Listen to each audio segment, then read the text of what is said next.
Puji Tuhan, haleluya. Puji Tuhan. Haleluya, puji Tuhan. Amin, amin. Kita beri tepuk tangan dulu buat Tuhan kita Yesus Kristus. Apa kabarnya hari ini Bapak Ibu Saudara?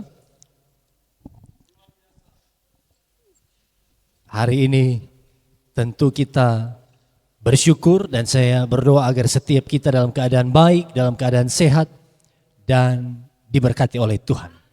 Puji Tuhan. Bapak Ibu Saudara yang diberkati oleh Tuhan, hari ini kita ada di kalender gereja yang disebut dengan istilah Minggu Palem. Atau kalau di saudara kita di Katolik sebut Minggu Palma. Betul ya? Hari ini disebut menjadi awal dari penderitaan Yesus Kristus atau Minggu Penderitaan. Dan pada hari Jumat nanti Bapak Ibu, ya kan, kita akan masuk kembali memperingati kematian Tuhan Yesus Kristus di Jumat Agung di tanggal yang sama, 14 Nisan 2000-an tahun yang lalu, Yesus mati di kayu salib. Nah, hari Minggu ini, saat-saat seperti ini 2000 tahun lalu, Yesus masuk ke Yerusalem. Dicatat di Matius pasal 21 dan juga di dalam Lukas pasal 19. Nah, saya ingat bahwa biasanya setiap tahun saya sampaikan khotbah seputar peristiwa Yesus masuk Yerusalem. Hanya tahun lalu, ya baru tahun lalu itu saya tidak share spesifik dari Minggu Palem. Tapi tahun ini kita belajar kembali dari peristiwa Yesus masuk Yerusalem. Kira-kira apa pesan Tuhan buat setiap kita. Dan saya waktu renungkan bagian ayat firman Tuhan ini Bapak Ibu di Matius 21, saya kasih tema ini. Catat dulu, coba kembali lihat temanya itu. Jadi pesan Tuhan buat kita di Minggu Palem 2026 adalah belajar percaya dan taat pada Tuhan. Sama-sama kita sebut ini, 1, 2, 3. Belajar percaya dan taat pada Tuhan.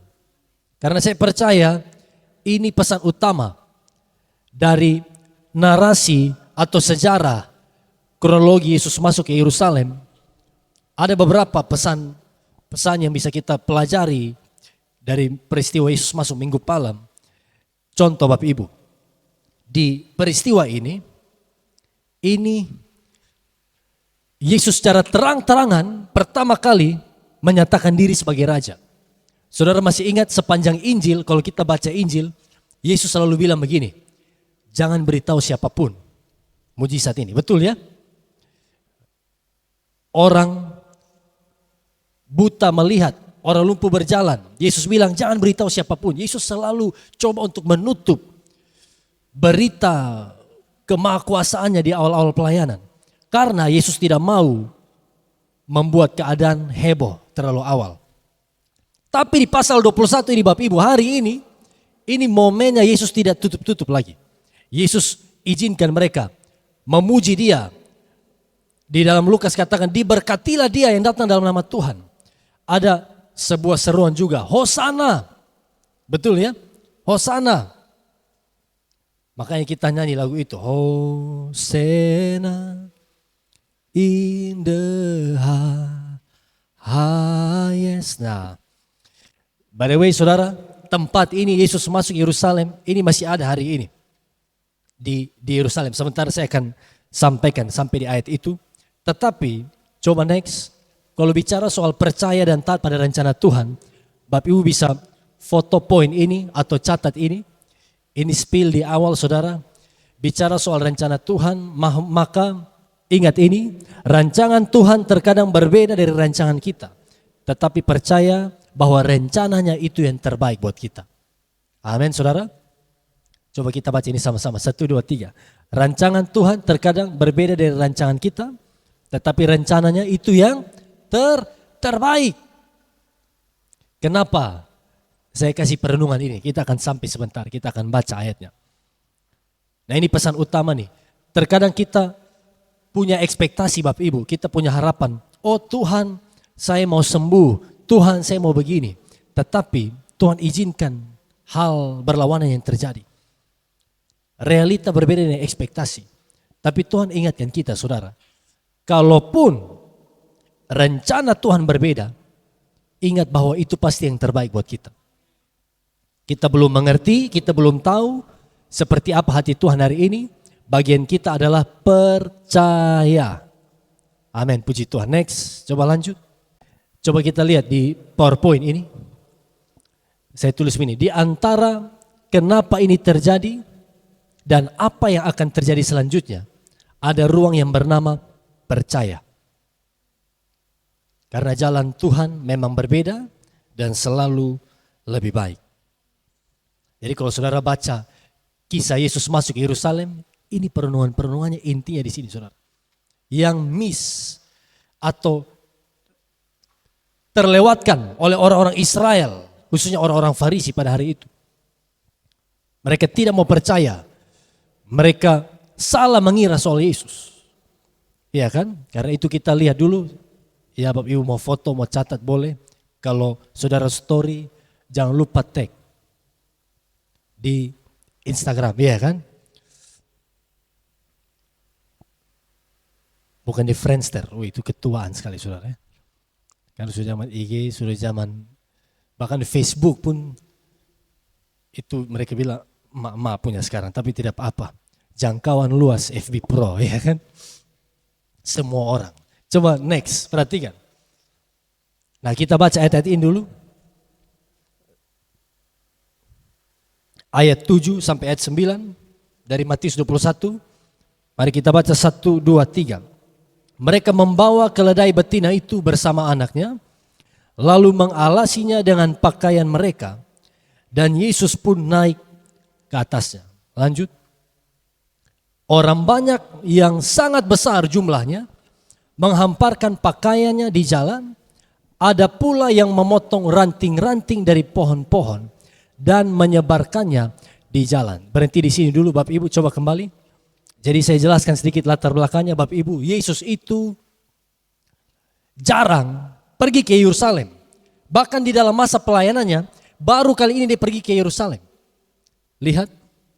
Makanya waktu Yesus masuk ke Yerusalem di sini, ini melalui jalan yang sekarang kalau kita pergi ke Israel, ke Yerusalem, namanya adalah Golden Gate. Golden Gate. Gerbang emas. Dan ada beberapa gerbang masuk Yerusalem, ini yang diyakini tempat Yesus masuk dari timur, Bapak Ibu. Kalau sekarang kita pergi, kita akan masuk lewat gerbang, salah satunya itu adalah Lions Gate, gerbang singa, ada patung singa di atasnya. Saya foto di situ, kalau saudara lihat di Instagram, saya posting beberapa hari yang lalu, itu 20 meter dari Golden Gate ini. Bapak Ibu lihat ya. Nah Golden Gate, gerbang emas ini sudah ditutup pada abad ke-15 oleh tentara muslim hari itu, waktu mereka kuasai Yerusalem. Mereka tutup, ada argumen bilang begini, mereka tidak mau Mesias masuk lewat situ. Karena ada nubuatan Mesias masuk lewat situ. Makanya bahkan mereka taruh kuburan di depan gerbang emas, jalannya Yesus lewati waktu itu. Sekarang ada kuburan, karena pikiran mereka begini, tidak mungkin Mesias yang adalah imam itu menajiskan diri lewat kuburan. Jadi Yesus akan masuk lewat jalan yang lain. Itu pikiran mereka. Mereka coba tutup jalan buat Mesias. Padahal, Bapak Ibu, saya taruh juga di postingan itu ayat. Yesus itu menggenapi peristiwa ini, gerbang emas ditutup. Itu menggenapi Yeskiel 44 ayat 2 kalau tidak salah. Pintu itu harus ditutup, pintu timur itu, sebab Tuhan telah melaluinya. Orang Yahudi percaya itu. Amin saudara. Orang Kristen percaya itu. Yahudi kebanyakan masih tolak Yesus. Nah kita lihat ya, jadi ini kisah Yesus masuk nih. Lalu mereka menyambut dia. Hari itu kenapa orangnya jumlah sangat besar, Bapak Ibu lihat, karena ini persiapan Paskah Yahudi. Jadi di Yerusalem kira-kira jumlah penduduk hari itu, karena semua orang Yahudi dari berbagai daerah kumpul ke Yerusalem. Jadi mereka bisa sampai 200.000, ada yang bilang sampai 1 juta orang. Jadi Bapak Ibu bayangkan lagi padat, lagi full-fullnya, baru Yesus masuk. Makanya sangat besar orang. Dan mereka tentu sudah tahu siapa Yesus. Mereka dengar mujizat yang Yesus buat. Dan mereka hamparkan apa saudara? Pakaian dan memotong ranting. Ini adalah kebiasaan orang-orang di zaman itu dalam menyambut raja. Coba sama-sama bilang menyambut raja. Kita akan lihat sebentar ya. Lanjut. Sama-sama kita baca. 1, 2, 3. Dan orang banyak yang berjalan di depan Yesus dan yang mengikutinya dari belakang berseru, katanya apa? Hosana bagi anak Daud. Diberkatilah dia yang datang dalam nama Tuhan. Hosana di tempat yang maha tinggi. Bapak Ibu lihat ya, masih ingat kayaknya 2 tahun lalu saya sampaikan ini. Arti Hosana itu apa? Itu bukan kemuliaan bagi Allah, bukan. Persis di Lukas, bukan. Tapi Hosana itu artinya dari 2 kata. Artinya adalah selamatkan kami sekarang. Dari kata hasya, selamatkan, selamat, dan ana, sekarang. Makanya waktu mereka berseru, Hosana bagi anak Daud, artinya selamatkan kami. Kenapa mereka bilang Hosana Bapak Ibu? Karena hari itu Israel ada di bawah penjajahan Romawi. Sama-sama bilang Romawi. Nah sekarang kita mulai tahu ya. Ekspektasi mereka soal Yesus adalah Yesus ini harus datang sebagai pemimpin, Mesias, Raja secara jasmani yang mereka sambut dan membebaskan Israel dari Romawi. Bapak Ibu lihat. Makanya mereka berseru, Hosana, selamatkan kami, selamatkan sekarang. Ini ekspektasi manusia. Sudah, ini harapan mereka ya. Tetapi ternyata apa yang terjadi? Kenyataannya rencana Tuhan berbeda. Coba next. Kita lihat dulu. Nah ini yang saya sampaikan. Saudara, ini yang dialami Yesus. Ini adalah prosesi penyambutan sang raja. Coba sama-sama bilang prosesi. Jadi waktu itu kalau raja-raja masuk ke kota. Contohnya misalnya Pilatus, itu gubernur Yudea ditempatkan Romawi. Kalau dia masuk Yerusalem, dia harus pakai kuda. Sama-sama bilang kuda. Bukan sandalwood dari Sumba, tapi ini kuda bisa apa itu ya? Arab stallion dan seterusnya. Kuda-kuda perang, kuda-kuda yang kuat, saudara. Dan dikawal oleh puluhan kuda juga, tentara berkuda dan juga ratusan tentara. Jadi kalau raja masuk ke kota itu orang sudah berseru, sambut, sambut raja. Lalu ratusan tentara kawal dia, pasukan berkuda, baru raja masuk. Kalau contohnya waktu itu Pilatus, gubernur Romawi masuk. Kita mulai bayangkan ya, oh itu raja dunia, betul ya? Raja duniawi. Tetapi yang menarik saudara, bahkan dari Zakaria sudah nubuatkan ini. Zakaria bilang begini, lihat, betul ya? Juru selamatmu, dia datang dengan mengendarai keledai. Yesus bukan pakai Fortuner, saudara, Pajero atau kuda perang yang biasa ini pakai raja-raja, tapi Yesus pakai keledai. Maaf saudara, Alkitab atau konteks Alkitab itu mengajarkan keledai itu binatang yang paling bodoh. Paling apa saudara? Bodoh. Tapi juru selamat pakai binatang yang paling bodoh ini, yang lemah ini, untuk masuk ke Yerusalem tanpa pengawalan apa-apa. Saudara lihat kontrasnya. Raja dunia begini. Tapi Yesus, sekarang saya tanya Bapak Ibu. Karena Yesus pakai keledai masuk ke Yerusalem. Tidak ada pengawalan. Saudara percaya Yesus tetap raja? Coba tanya di kanan kiri. Kamu percaya atau tidak bilang gitu? Keledai loh saudara. Keledai ini masuk. Di Injil yang lain bilang ada 2 keledai. Kemungkinan Yesus pakai yang anaknya, keledai muda, yang induknya menenangkan dari samping. Tapi di sini hanya 1 keledai. Apa betul Yesus raja? Kok ini datang seperti ini? Nah makanya Bapak Ibu di sini kita lihat perbedaannya antara kerajaan versi dunia dan kerajaan Mesias atau kerajaan Kristus. Sama-sama lihat, sama-sama bilang perbedaan. Next, coba lihat, lanjut. Bapak Ibu perhatikan ya. Kita sudah lihat Yesus, kita tahu sejarah raja-raja hari itu. Sekarang lihat perbedaannya. Dan ini berikan sebenarnya pelajaran buat kita, makna buat kita. Sama-sama bilang haleluya. Bapak Ibu lihat ya. Kerajaan dunia dan kerajaan Kristus, what is the difference? Oh, mulai mode Inggris mulai, saudara. What is the difference between the kingdom of the world and the kingdom of God? Sama-sama sebut ini, 1, 2, 3. Sif on me mafena, ya kan? Coba lihat saudara, kerajaan dunia, yang pertama kerajaan dunia itu memegahkan apa? Kekuatan, kuda, pasukan, kemegahan. Apalagi berfokus memerintah. Tangan besi, mau selamat taat, melawan pemerintah mati, ditindas jadi budak, dipenuhi kekerasan. Nah inilah yang diharapkan oleh orang-orang Israel hari itu. Yesus itu datang membangun kerajaan dunia. Makanya murid-murid kan sempat bilang begini. Mereka, jadi saudara tahu di murid-murid itu ada anak mami juga saudara. Ada kalangan anak mami, coba sama-sama bilang anak mami. Jadi sekolah kita masih saya bilang, ada murid tertentu yang bilang begini, Ma.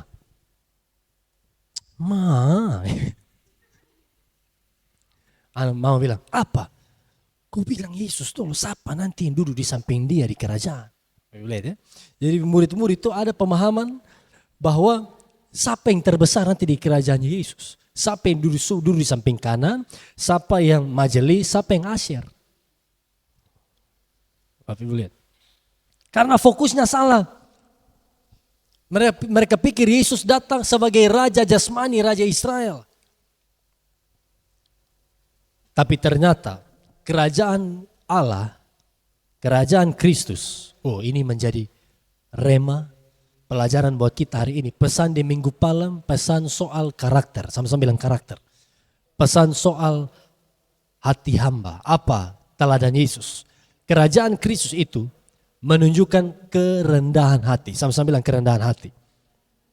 Makanya tidak ada ruang buat orang Kristen untuk sombong, tinggi hati, belagu, egois, tidak ada. Kerajaan Allah itu fokusnya adalah humility, kerendahan hati. Karena Alkitab ajar, Yesus bilang, barang siapa yang meninggikan diri akan ditinggikan. Yang merendahkan diri akan direndahkan, begitu? Bukan, barang siapa yang merendahkan diri akan ditinggikan. Sama-sama bilang, saya mau merendahkan diri. Kerendahan hati. Amin. Kalau kita rendah hati, kita akan tulus setia melayani Tuhan apapun tugas yang Tuhan berikan pada kita. Kalau kita rendah hati, kita tidak fokus mencari puji-pujian, pengakuan manusia, bilang amin. Kalau kita rendah hati, Tuhan mau disiplinkan kita sekalipun dengan cara yang keras, kita tidak akan menyerah. Tepuk tangan dulu buat Tuhan kita Yesus Kristus. Apalagi berfokus melayani. Kalau kerajaan manusia adalah memerintah, tapi kerajaan Kristus itu melayani. Makanya tepat sekali Yesus ajarkan, siapa yang terbesar di antara kamu, ia harusnya seorang pelayan. Kekristenan ajarkan servant leadership. Kepemimpinan yang menghamba.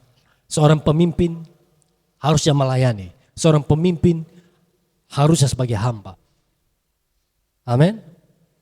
Itu sebabnya bahkan lihat di sekolah-sekolah teologi atau sekolah Alkitab kita GPDI, saudara diberikan tugas berat, banyak pelayanan, banyak tugas kerja ini, dari mimbar bisa sampai di kamar mandi, sampai cuci WC bisa. Karena apa? Karena Tuhan bilang, karena siapa yang terbesar itu adalah melayani. Kalau saudara belum lulus di area yang kecil, saudara belum setia di perkara kecil, Tuhan bilang tidak akan dipercayakan perkara besar. Amin saudara. Makanya saya ingatkan pengerja-pengerja di sini, saudara setia, siswi-siswi setia kalau dari sekolah kita. Walaupun hari ini pekerjaanmu nampaknya belum berarti. Hanya sapu pel. Saudara pikir gembala-gembala besar tidak sapu pel, saudara. Tidak mulai dari cuci kamar mandi, semua kita mulai dari situ. Mulai dengan dimarah-marah dulu, salah dulu, stres dulu di awal pelayanan. Tetapi indahnya meninggal. Bukan apa kok indahnya? Kok indahnya meninggal apa? Indahnya adalah Tuhan bawa ke level lebih tinggi lagi. Amin saudara, tepuk tangan dulu buat Tuhan Yesus Kristus. Dan apa? Kerajaan Allah itu dipenuhi kasih, bukan kekerasan. Kasih. Sesudah ini Yesus masih tunjukkan kasih. Di Yerusalem orang buta lumpuh disembuhkan. Tapi orang Farisi, orang yang sombong, orang yang keras, Tuhan lepaskan. Next, coba lihat. Apa lagi? Nah ini lihat referensi ayat ini yang saya katakan ya. Ini bedanya kerajaan Allah dengan kerajaan dunia. Yesus bilang begini, sama-sama baca 1, 2, 3. Barang siapa terbesar di antara kamu, hendaklah ia menjadi pelayan. Amin saudara. Berarti rahasia Alkitab jalan untuk naik menjadi besar adalah turun melayani. Coba salam kanan kiri bilang, terus melayani, bilang begitu saudara. Terus melayani. Saudara waktu dikasih tanggung jawab kecil, melayani, banyak kerja, banyak tugas. Saudara lagi diberikan jalan untuk menjadi besar. Amin. Tapi kalau saudara tolak tugas, tolak pelayanan, saudara mau tetap jadi kecil. Tidak mau dipromosi. Lanjut. Lihat teladan Yesus. Yesus bilang apa? Sama-sama baca 1, 2, 3. Karena anak manusia juga datang bukan untuk dilayani, melainkan untuk melayani dan untuk memberikan nyawanya menjadi tebusan bagi banyak orang. Saudara lihat ini. Ini pesan di Minggu Palem. Yesus, Raja yang sederhana, Juru Selamat yang rendah hati, masuk ke Yerusalem dengan keledai tanpa fasilitas yang mewah, megah. Karena apa? Dia punya misi yang lain. Kira-kira apa tujuan Yesus, saudara? Apa yang Yesus mau kerjakan? Coba lanjut, next. Nah ini tadi saya bilang arti Hosana adalah apa? Selamatkan kami, save us now. Nah Bapak Ibu ingat ya, jadi di mindset orang Israel adalah Yesus harus jadi raja, selamatkan mereka dari Romawi. Yang sampai di sini mengerti bilang yes. Jadi Yesus harus selamatkan mereka dari Romawi. Itu ekspektasi mereka, rancangan manusia begitu. Tapi apa yang Yesus buat? Coba lanjut. Nah, ternyata saudara lihat yang di kuning ini. Yesus datang, hari itu mereka belum tahu. Hanya Yesus yang tahu dan tentu murid-murid yang peka, yang mengerti hati Tuhan. Yesus datang bukan untuk menyelamatkan mereka dari Romawi. Tapi Yesus datang itu mau menyelamatkan manusia, umat manusia dari masalah yang terbesar. Itu bukan Romawi. Itu bukan Yunani. Itu bukan masalah jasmani. Tapi itu adalah apa?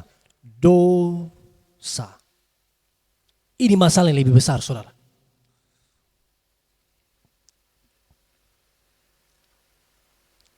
Karena Alkitab bilang apa?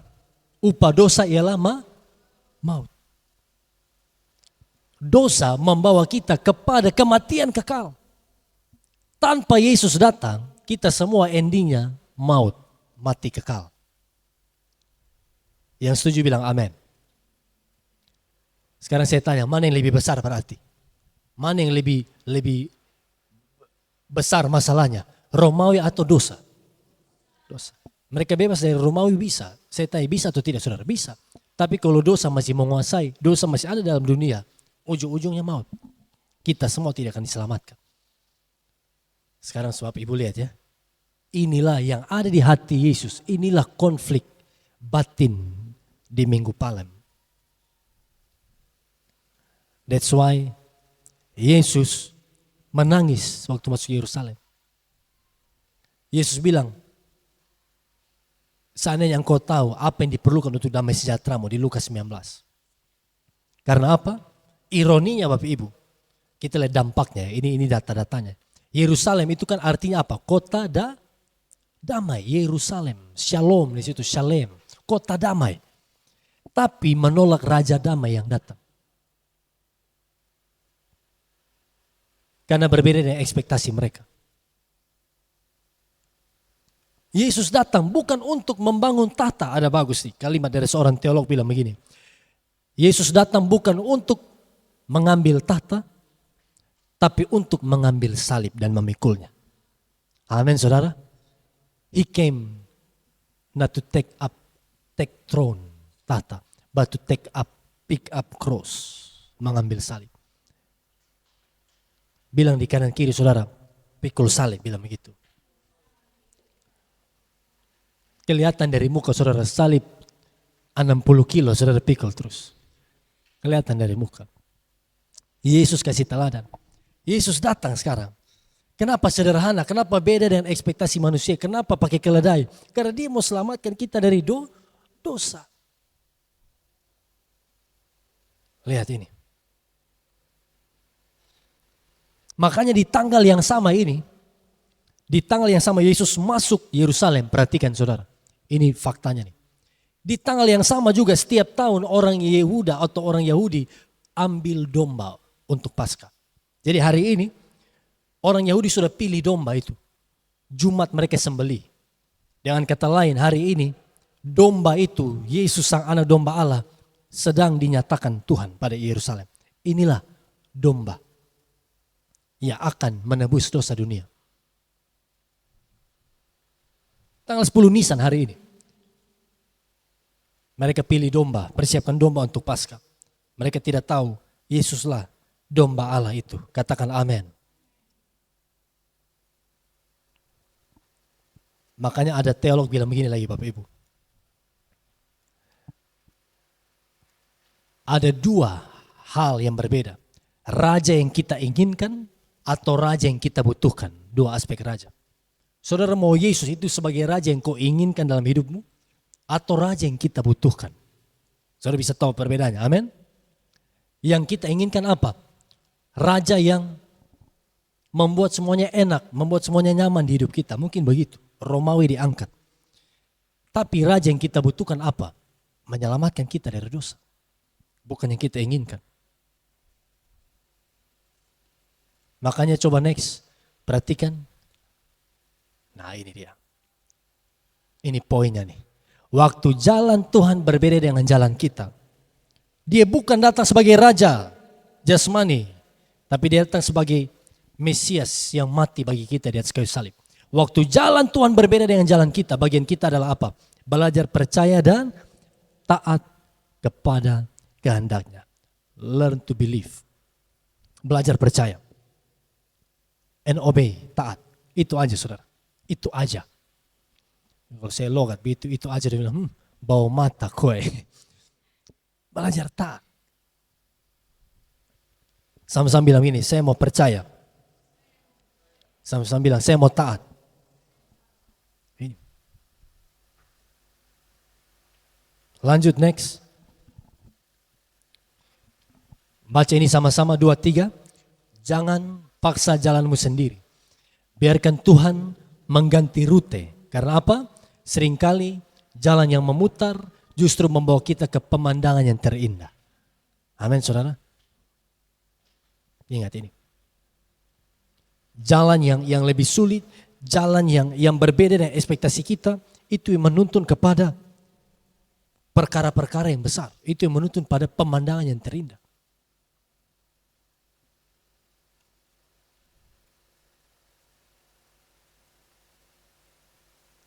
Makanya Bapak Ibu, next lanjut. Kita belajar dari murid-murid. Coba sama-sama bilang belajar. Belajar dari murid-murid. Apa teladan murid-murid? Khususnya 2 murid ini yang Yesus perintah. Ini berikan makna buat kita. Sama-sama baca 1, 2, 3. Maka pergilah murid-murid itu dan buat seperti yang ditugaskan Yesus pada mereka. Amin saudara. Ini pesan buat kita. Orang banyak yang berseru Hosana, Hosana. Hari Jumat juga akan berseru salibkan dia. Karena apa? Mereka tidak percaya pada Yesus, mereka tidak taat. Yang membedakan kita dengan orang banyak adalah ini. Kita percaya, kita taat pada Tuhan atau tidak. Halo? Saya dan saudara, kita mau hidup percaya kepada Tuhan atau tidak? Taat pada Tuhan atau tidak? Lihat penekanannya. Ini penekanannya. Taat. Orang, saya dan saudara, kalau kita berkata kita murid Yesus, tandanya apa? Kita hidup seturut dengan firman Allah. Kita taat pada perintah Tuhan. Kalau kita mengaku diri kita murid Kristus, bagian kita apa? Hidup seturut firman Allah. Mereka berbuat seperti yang ditugaskan Yesus pada mereka. Amin saudara. Kalau Tuhan ajar bilang begini, tetaplah berdoa. Maka kita harus setia berdoa. Kalau Tuhan bilang begini, cari dahulu kerajaan Allah dan kebenarannya, maka semuanya akan ditambahkan padamu. Bagian kita apa? Setia beribadah. Tuhan bilang beribadah, setia ibadah. Anak muda, kalau Tuhan bilang hidup kudus. Amin. Kalau Tuhan ajarkan saudara, jangan pacaran sebelum waktunya, taat pada Tuhan. Sekarang ada Pak Pendeta, kas putus, jangan kak. Kenapa? Nanti beta gila, Tuhan pulihkan. Taat saudara, amin. Belajar taat. Karena kan perempuan kan begitu. Karena su cinta sekali betul. Ingat itu beda iman, putuskan. Nah, itu.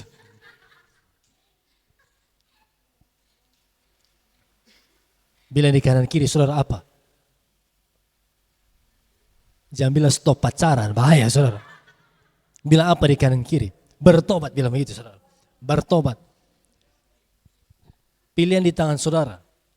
Kalau kita hanya, lihat ya perbedaannya, kalau kita hanya ibadah tapi tidak bertobat, kita sama dengan orang-orang Israel tuh yang berseru Hosana, memuji Tuhan, tapi pulang buat lain. Betul ya? Tapi kita mungkin tidak berseru, tidak muluk-muluk dalam beribadah. Kita setia ibadah, amin.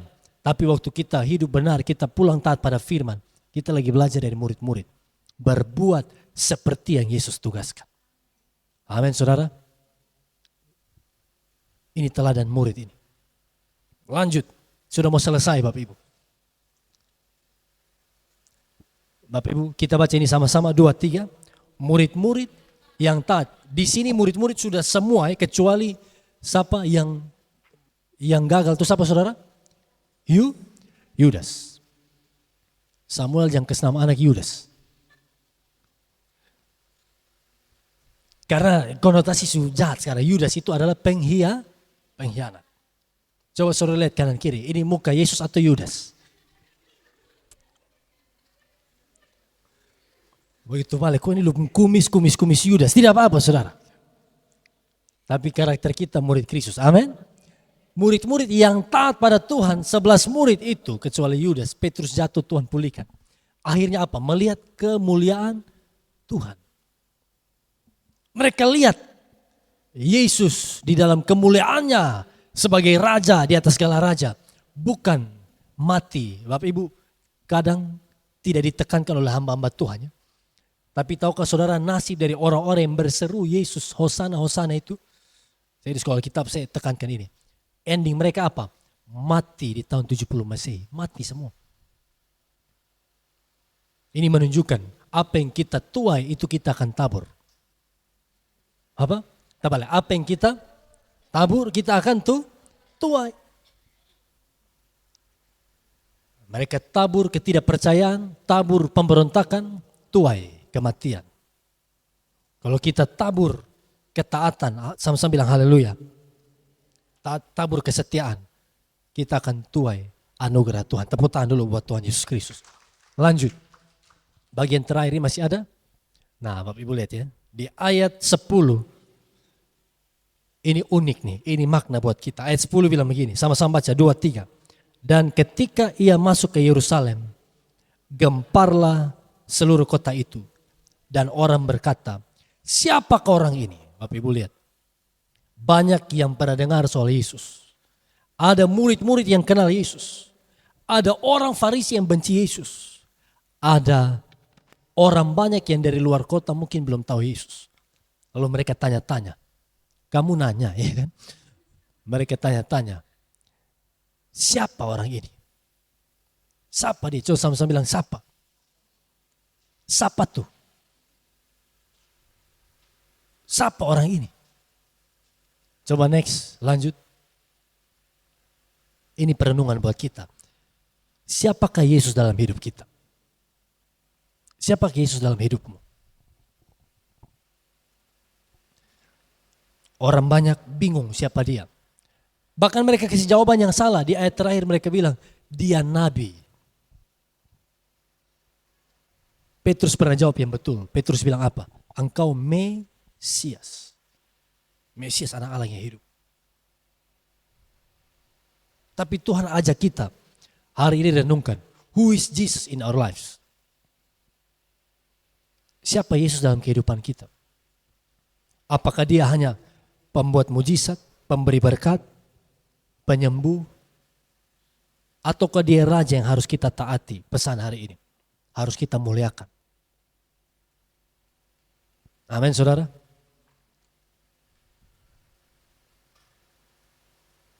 Saya kasih poin ini. Muliakanlah dia sebagai raja, di atas segala raja, dan taatilah dia, juru selamat yang memberikan nyawanya untuk menebus hidupmu. Sama-sama bilang, amin. Tidak salah mereka berseru hosana, tapi yang salah adalah sikap hati. Hari ini kita kalau sebut hosana dengan sikap hati yang benar, Tuhan dipermuliakan. Next, lanjut. Masih ada? Oh, sudah habis.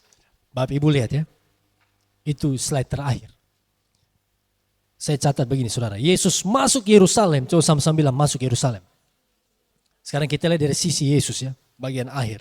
Yesus masuk Yerusalem dengan kesadaran penuh bahwa dia akan disalibkan dan dia akan mati oleh orang yang membenci dia. Hari ini dia masuk, disambut. Tapi dia tahu dia pergi untuk mati. Bapak Ibu lihat.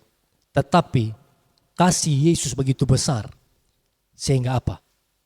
Dia tidak benci, dia tidak marah. Dia tetap melangkah masuk Yerusalem. Dan kesadaran penuh. Dia pergi untuk mati. Beri tepuk tangan dulu buat Tuhan Yesus Kristus. Mari kita renungkan firman Tuhan ini. Ini pesan sederhana di Minggu Palem. Kehendak rencana Tuhan terkadang berbeda dengan kehendak kita. Bagian kita apa? Percaya dan belajar taat. Belajar taat saudara. Hari kita tahu rencana Tuhan pasti yang terbaik buat kita. Bilang amin. Dan Tuhan ingatkan pada kita hari ini, mari renungkan. Siapakah Yesus dalam kehidupan kita? Apakah dia hanyalah penjawab doa, memberi berkat, ataukah kita mau sungguh-sungguh berkata, Hosana, diberkatilah dia yang datang dalam nama Tuhan. Engkau Raja kami Tuhan. Amin saudara. Mari kita berdiri bersama-sama.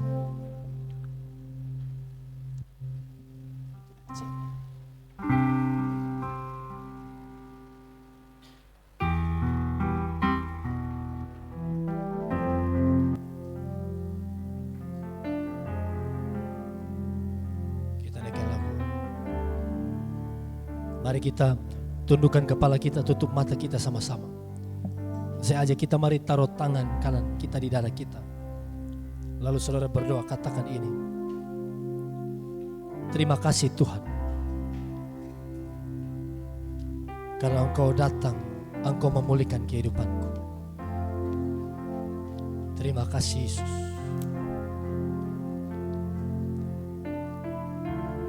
Katakan ini lagi. Aku percaya Engkau satu-satunya Raja, Mesias yang menyelamatkan kehidupanku. Hari ini Bapak Ibu, meskipun kita belum melihat perubahan di keadaan kita, atau mungkin saudara merasa jalan Tuhan berbeda dengan jalanmu. Kita sudah dengar firman Allah. Inilah kesalahan orang Israel. Mereka pikir Yesus raja politik yang akan membebaskan dari Romawi. Padahal realitanya Yesus adalah anak domba Allah. Dia raja, bukan hanya raja, dia raja di atas segala raja. Tapi dia datang untuk mati, untuk menebus saya dan saudara dari dosa dan salah kita. Inilah yang ku punya, hati sebagai hamba yang mau taat dan setia padamu Bapa. Kemanapun ku bawa, hati yang menyembah dalam roh dan kebenaran sampai selama. Mari angkat tangan kita, katakan inilah yang ku punya. Inilah yang ku punya, hati sebagai. Terima kasih Tuhan. Terima kasih buat hatimu Tuhan. Terima kasih buat kasih-Mu yang besar, buat pengorbanan. Kami memuji Engkau Tuhan. Kami tinggikan Engkau. Oh, dalam roh dan kebenaran sampai selamanya. Dari awal kita naikkan pujian ini, ku tak membawa apapun juga. Ini pesan Tuhan. Ku tak membawa Mesias yang rendah hati, apapun juga. Mesias yang memakai kerendahan itu, memberikan teladan kerendahan hati. Ku tinggal semua pada akhirnya, saat ku kembali ke surga. Mari dengan sungguh katakan inilah yang ku punya. Inilah yang ku punya, hati sebagai hamba, oh yang mau taat dan setia padamu Bapa. Kemanapun ku bawa, hati yang menyembah dalam roh dan kebenaran sampai dengan lebih sungguh. Inilah yang ku punya, inilah yang ku punya, hati sebagai hamba. Amin, amin Tuhan. Mari Raja di atas segala raja, bertahtalah di dalam hati kami, bertahtalah di hidup kami.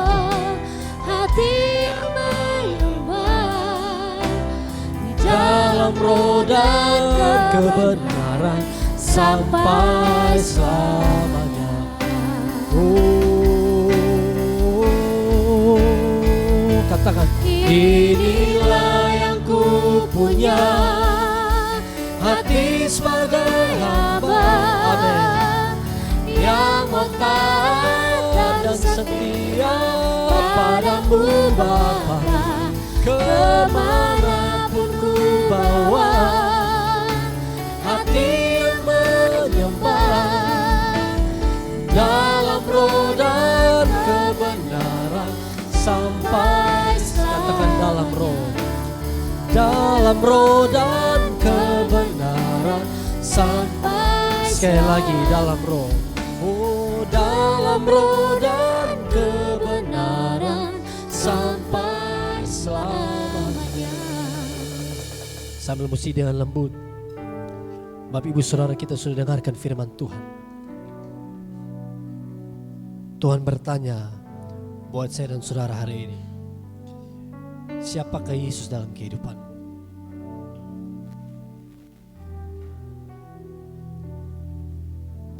Di minggu malam ini Tuhan ingatkan setiap kita, mari ambil komitmen untuk taat kepada Tuhan, percaya penuh pada Tuhan, walaupun berbeda dengan harapan kita.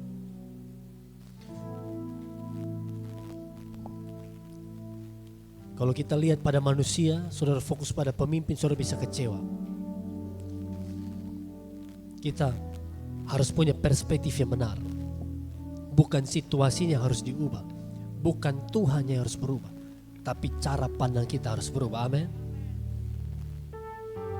Dan kita bersyukur karena dia menjawab doa kita. Dia memberkati Israel dengan berkat pemberian yang paling besar. Apa itu?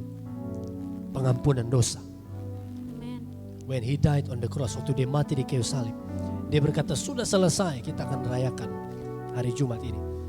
Dan ini awal masuk kesengsaraannya nih, penderitaannya. Kita sudah dengarkan firman Tuhan. Mari saudara kita ambil komitmen, Tuhan saya mau taat. Sebagai suami saya mau belajar taat. Sebagai istri saya mau setia pada Tuhan. Saya mau taat pada firman. Sebagai orang muda saya mau hidup benar, tampil beda. Saya mau punya hidup yang menjadi teladan, menjadi dampak bagi orang lain. Agar nama Tuhan dipuji, dipermuliakan. Mari kita bersatu hati, kita berdoa Bapak Ibu Saudara buat firman Tuhan ini. Haleluya, haleluya. Terpujilah Engkau Tuhan, kekal untuk selama-lamanya. Amin. Kami bersyukur buat firman-Mu yang kami terima hari ini. Ini bukan ya Tuhan sebuah kebetulan, tapi kami percaya tepat di momen minggu malam ini Tuhan teguhkan kami, Tuhan tegur kami melalui firman-Mu ya Tuhan. Ampuni kami kalau banyak kali kami berontak, kami tidak taat. Bahkan kami coba untuk paksakan kehendak kami, bukan berserah seturut kehendak Allah. Ampuni kami Tuhan, tolong kami, Roh Kudus urapi kami, agar kami bisa menjadi jemaat-Mu yang rendah hati, yang taat kepada Tuhan, yang percaya. Dan tentu kami diurapi, diberkati oleh Tuhan saat kami mau berserah pada firman-Mu, pada kehendak-Mu yang ajaib. Dalam nama Tuhan Yesus Kristus. Ada banyak pergumulan kami, kebutuhan kami, tapi kami percaya Engkau Allah El Shaddai, Allah yang Maha Kuasa yang sanggup memberkati, memulihkan dan menolong kami. Kalau ada di antara kami yang sakit ya Tuhan, yang lemah, yang butuh pertolongan, bersatu hati kami berdoa dalam nama Tuhan Yesus Kristus. Tuhan tolong, Tuhan sembuhkan, pulihkan kami. Di atas semuanya materaikan firman-Mu ya Tuhan, dalam kehidupan kami bertumbuh berbuah-buah ratusan kali lipat untuk kemuliaan Tuhan. Amin. Kami berdoa, kami bersyukur buat firman-Mu dalam nama Tuhan Yesus Kristus. Haleluya, haleluya. Sama-sama kita katakan Amin. amin, amin. Puji Tuhan.